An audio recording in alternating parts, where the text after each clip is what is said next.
up? It's your girl again, Fikemi Sola, and it's so good to be back. I know it's been a while, yeah, and I'm back right in your faces. I want to say a very big thank you to all our supporters and everyone that's been calling me like, Kemi, what's up now? No video. I'm so sorry, guys, but I'm back, yeah, back, like I never left. So I want to say a very big thank you. Like I said earlier, it's been so encouraging to know that at least there are people that are actually, looking forward to my videos. I want to say a very big thank you to all our big fans. You guys are the real MVPs. So before we continue today, I'd like to say birthday shout out to Miss Tammy. It was her birthday yesterday. Happy birthday, Miss Tammy. Wish you all the very best. Wish you long life. Wish you prosperity in Jesus' name. So today I would like us to talk about something really important, and it's the issue of procrastination. Have you ever maybe at one point or the other set out to finish maybe an important task or assignment, or you just made up your mind that you want to really do this thing that is very important to you, and then all of a sudden you find yourself maybe you just suddenly realize that the clothes in the washing machine is ready, or that dusty fan that has been staring in your face for some time, you just realize that today is today, I'm going to clean this fan. Or you just remember that I'm not giving dog food today and this dog has to be very hungry. Or you just find yourself doing things, and before you know it, the whole day is gone, and you just remember that the task that you actually set out to do initially from the beginning, you couldn't achieve it. It's legit that all those other things are important too, but then we've been able to successfully procrastinate by doing all those other things that we did not initially plan to do. This is what procrastination is all about, postponing things till tomorrow, next tomorrow, and then our tomorrow never really ends. And that is how we never get to accomplish the things that we've set out to do. So this is one thing that every individual at every point in time in our lives we've had to deal with. So why do we procrastinate? I'm here to tell you that it's not village people. Because some people will now say, I don't know, anytime I just say I want to do something, I will just know that thing, and that thing is very important to my life. I know that if I do this thing, I will blow. But I noticed that thing, I will not end up doing it. I think it's my auntie in the village. It's not village people. Neither is it lack of self-control. I think procrastination is more of an emotion-related problem. It's more of an emotional problem, because most of the time you find out that procrastination is attached to the fear or maybe an unpleasant feeling that comes from doing that particular task. Let me give you an instance. I decided to wash, I planned to wash my bathroom, let's say yesterday.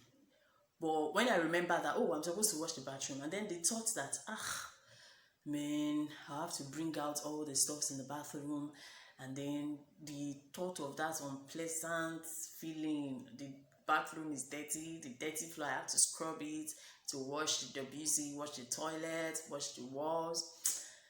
And then, somehow I just say, okay, well, let me do other things. I mean, there are other things I can do. I can sweep the floor, I can mop. Then tomorrow, I would wash the bathroom. What did I just do? I just procrastinated. That's because that feeling, that unpleasant feeling that I had, about washing the bathroom.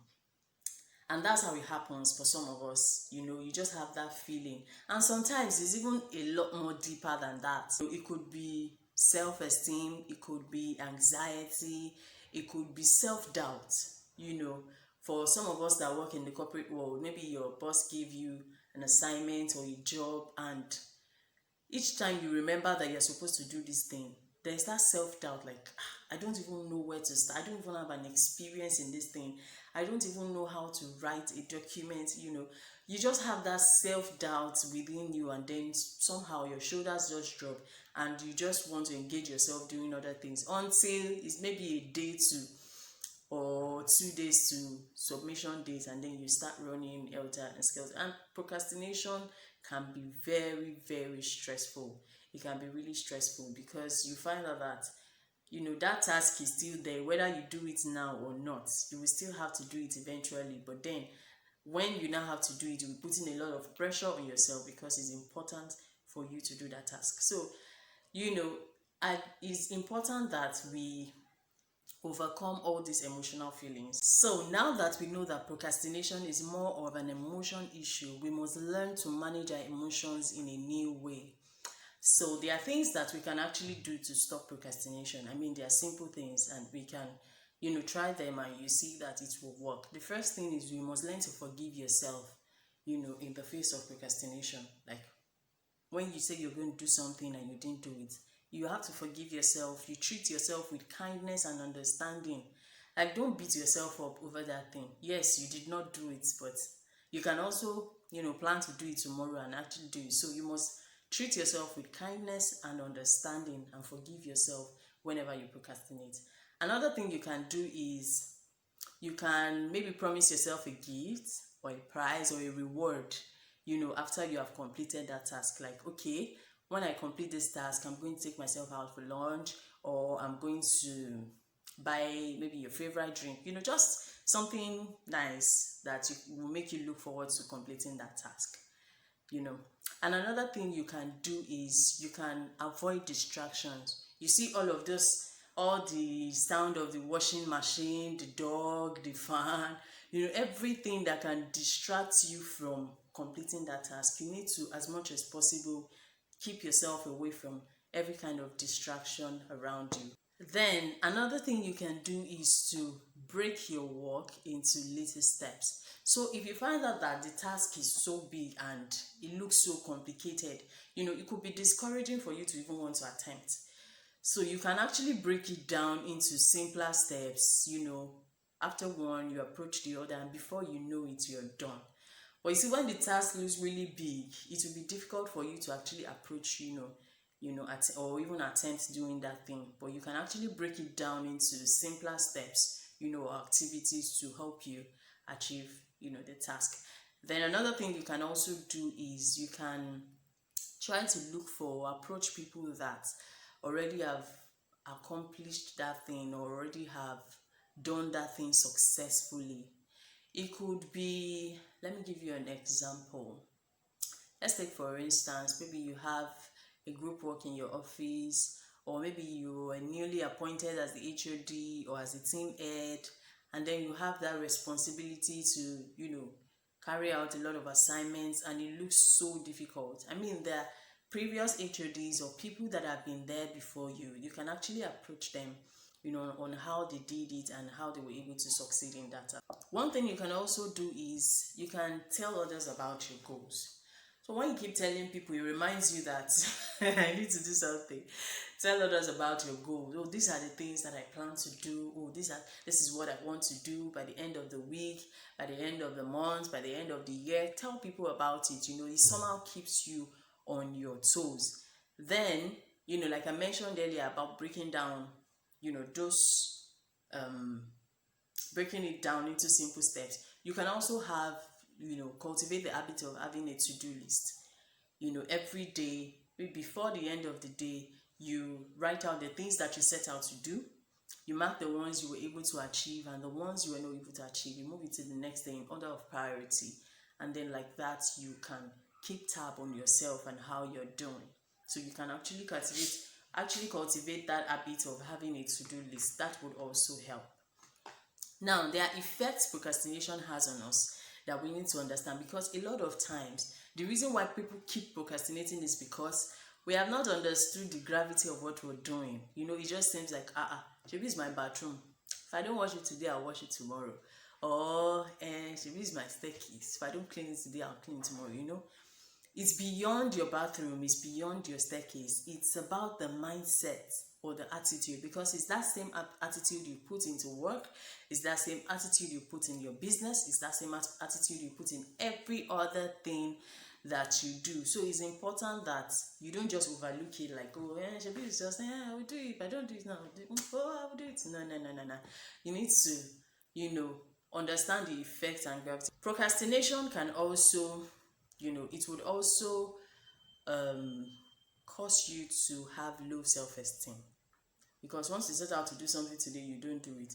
Tomorrow you don't do it. Next tomorrow you just gradually start falling in that space that, well, maybe I just can't do this thing, and that's how you gradually start having low self-esteem, which you don't want to happen. You don't want to have low self-esteem, so you need to learn to stop procrastinating. When you say you do, and then you can be accountable to people. You have friends that you can tell that, oh, please remind me, or please ask me about this thing, and then it helps you to be on your toes. Then procrastination helps you to waste time. These are the effects of procrastination. You waste a lot of time. It's a serious time waster.